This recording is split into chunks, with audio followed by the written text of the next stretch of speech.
Buenos días, doctor Fierro. Espero se encuentre bien. Mi nombre es Daniel Pérez y en este caso estaremos exponiendo el caso clínico número 2 de fisiología gastrointestinal, en este caso falla hepática y síndrome hepatorrenal. Se pasará a explicar un poco la historia natural de la enfermedad para que el paciente estuviera como está actualmente y se considera lo siguiente, que es un paciente de cerca de 56 años con un consumo de alcohol desde la adolescencia, con un consumo actual crónico de 2 a 3 bebidas por día y de factores genéticos de importancia, ya que su padre, bueno, por cirrosis. No fundamenta si es alcohólica, pero por cirrosis. También esos factores completan 2 de los 4 factores para poder padecer o aumentar la probabilidad de cirrosis alcohólica. Sin embargo, cabe aclarar que según la OMS no hay punto seguro en el consumo de alcohol y esas mediciones deben estar individualizadas. Entre esos se puede considerar esta gráfica en la cual se presenta en ambos casos un aumento de la probabilidad de padecer cirrosis. Sin embargo, varía dependiendo si se acompaña con comidas o si no se hace. El paciente presenta estos dos casos, por lo cual puede padecer ciertos sinergismo, sin considerar otros factores genéticos o asociados. Al final, todo concluye a que el diagnóstico presuntivo es una cirrosis hepática secundaria a un alcoholismo crónico. Ahora bien, se pasará a explicar la pregunta número 2. ¿Cuál fue la etiología de su ictericia y cuál de los valores de laboratorio es consistente con ese hallazgo?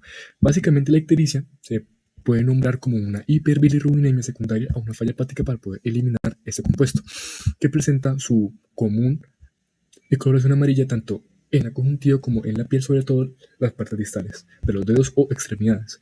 Además, se presenta que el factor más asociado sería el aumento de la bilirrubina sérica, que implicaría, como ya comenté, una falla para poder eliminarlo.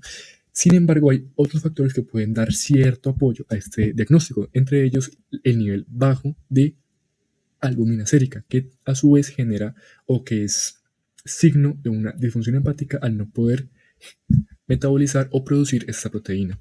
Los valores de ALT y AST juntos implican un importante marcador clínico para poder diagnosticar una disfunción hepática y los valores son, digamos, más asociados a riñón, excepto el tiempo de la protombina, que como se ha disminuido tiene un factor parecido a la albúmina, ya que el hígado no tiene la capacidad de poder producir este compuesto, por lo cual va a haber más, o sea, se va a demorar más tiempo para generar trombos porque no hay tanta protrombina que pueda efectuar esa labor más rápidamente. La tercera pregunta nos dice por qué están elevados los niveles séricos de ALT y AST. Las bebidas alcohólicas contienen etanol cuyo metabolismo es realizado por los hepatocitos. Cabe resaltar que el acetaldehído es un metabolito tóxico causante de los famosos síntomas de la resaca y que en el alcoholismo crónico tiende a acumularse progresivamente. Además, el metabolismo del etanol implica formación de especies reactivas de oxígeno que pueden reaccionar con proteínas, lípidos y ácidos nucleicos del hepatocito. De esta forma, el etanol causa lesión hepática. Luego, las células de la respuesta inmune realizan el reconocimiento de patrones moleculares asociados a daños y generan una respuesta inflamatoria que luego se establece como hepatitis crónica. La hepatitis crónica implica muerte de hepatocitos y liberación de su contenido celular, incluyendo las enzimas alaninotransferasa y aspartato transferasa. Dentro de los biomarcadores para determinar la integridad del hepatocito se encuentran estas dos aminotransferasas que mencionamos y por ende concluimos que la elevación de la ALT y AST en el paciente significa que hay un daño hepatocelular. La cuarta pregunta nos dice, ¿por qué disminuyó su nivel de albúmina sérica? En la cirrosis hepática se pierde gran parte del parénquima y este es reemplazado por tejido conectivo, por ende disminuye la función sintética del hígado. Recordemos que una de las funciones del hígado es la producción de múltiples proteínas plasmáticas y una de ellas es la albúmina, que de hecho es la más abundante de todas. La disminución en la capacidad de síntesis de albúmina se refleja en una disminución en la concentración sérica de esta última y por otra parte tenemos que los cambios en la arquitectura hepática causados por la fibrosis llevan a un aumento en la resistencia vascular intrahepática y luego a una hipertensión portal y por ende un aumento en la presión hidrostática del capilar esplácnico que, sumado a una disminución en la presión oncótica del capilar relacionado con la hipoalbulinemia, conducen a un aumento en la filtración de líquido desde el lumen del capilar sanguíneo hacia el intersticio y luego hacia la cavidad peritoneal. Por ende, en conclusión, decimos que una disminución en la albúmina sérica nos indica que hay una pérdida de la función hepática. Bueno, mi nombre es Miguel Colorado y ahora vamos con lo que es la pregunta número 5. ¿Por qué aumentó su tiempo de protrombina? Listo.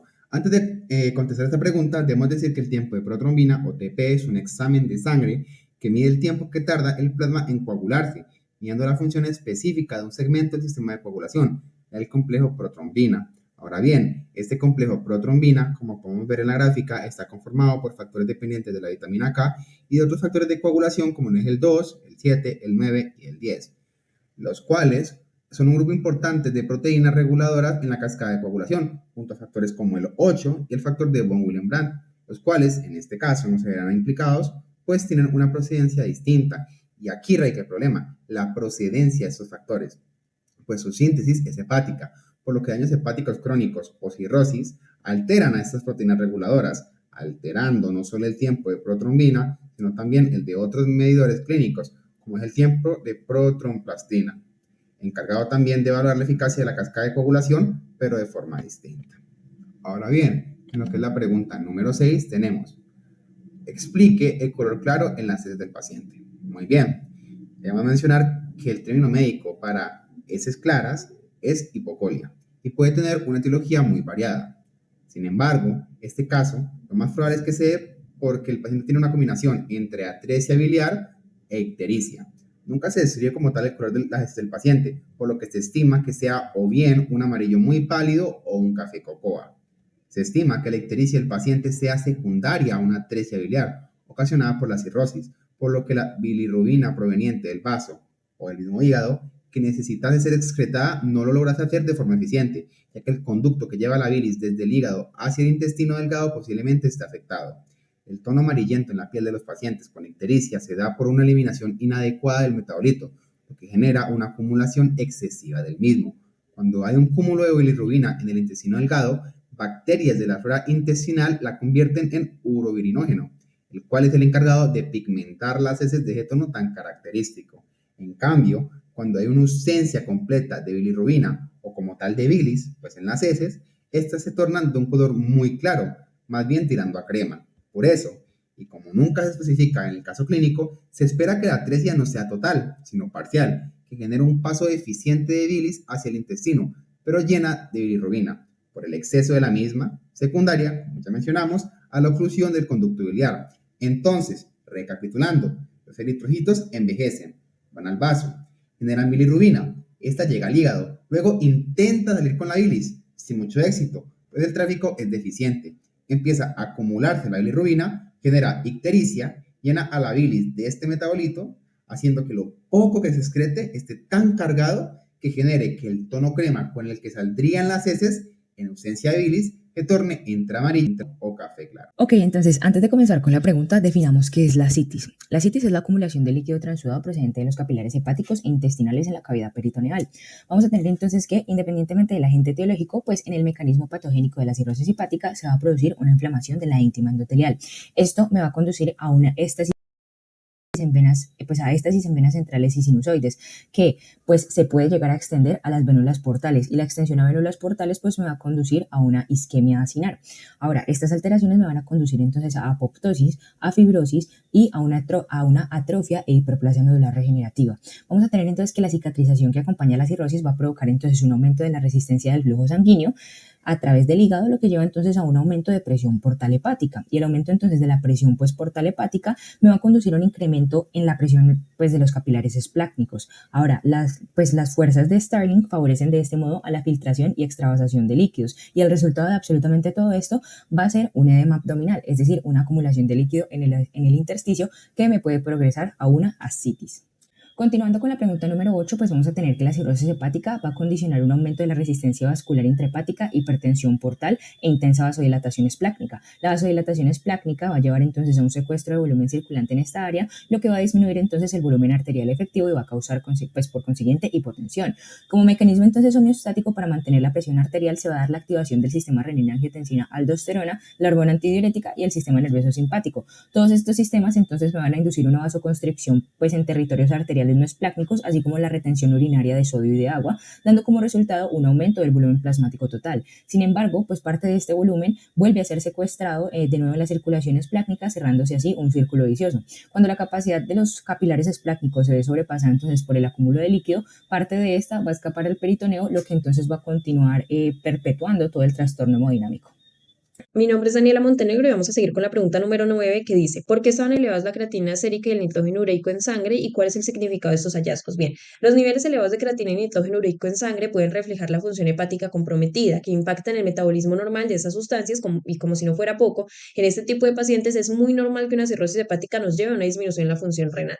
Cuando tenemos un síndrome hepatorrenal empiezan a influir muchos factores en cuanto a la homeostasis de muchas moléculas, por ejemplo, si se afecta el flujo sanguíneo renal y la filtración glomerular, esto puede provocar una disminución en la capacidad del riñón para eliminar la creatina y la urea. Esto último puede ser el resultado de mecanismos compensatorios provocados por la ascitis que presentan los pacientes con cirrosis hepáticas. Por otro lado, la cirrosis hepática conduce a una disminución en la síntesis de proteínas transportadoras y esto también nos puede afectar de manera indirecta la producción de urea y excreción de creatinina, ambos productos desechos del metabolismo de las proteínas. Ahora vamos a continuar con la pregunta número 10 que dice ¿por qué disminuyó el sodio en la orina? Entonces, teniendo en cuenta que un volumen circulante efectivo bajo condiciona una retención de sodio y a su vez que este evento se presenta con frecuencia en pacientes con cirrosis hepáticas, que es el caso de nuestra paciente, podemos hablar de las 4 vías que afectan una vez se generan entonces estos descensos en el volumen circulante efectivo, en contra pues de la excreción renal de sodio.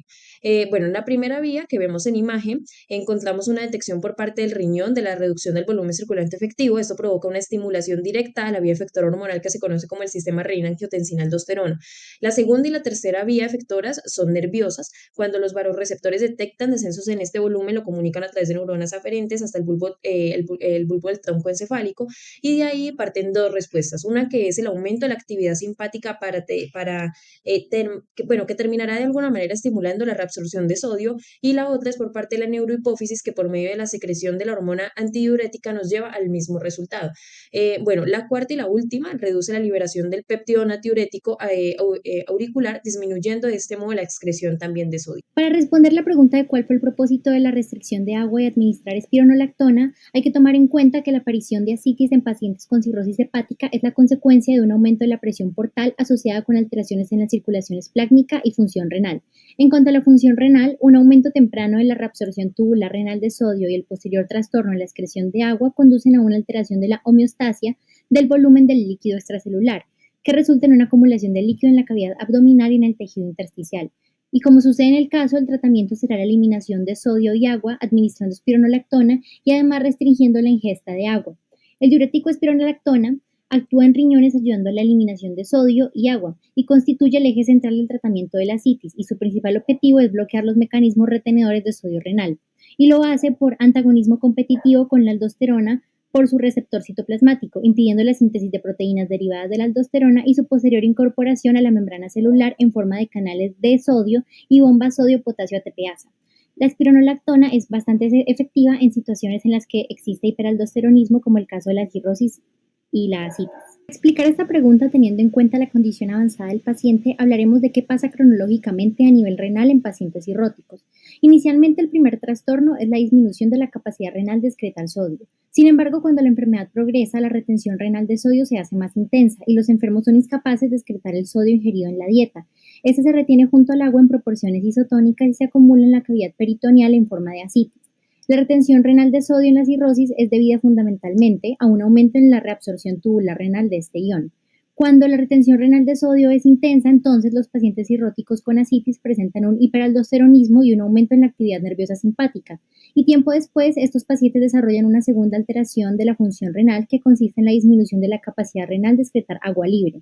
Y el agua retenida se diluye en el medio interno y produce una hiponatremia y una hipoosmolaridad, llevando a una hiponatremia dilucional, donde la concentración de plasmática de sodio disminuye. Es por esto que el paciente, a pesar de retener sodio, tenía hiponatremia.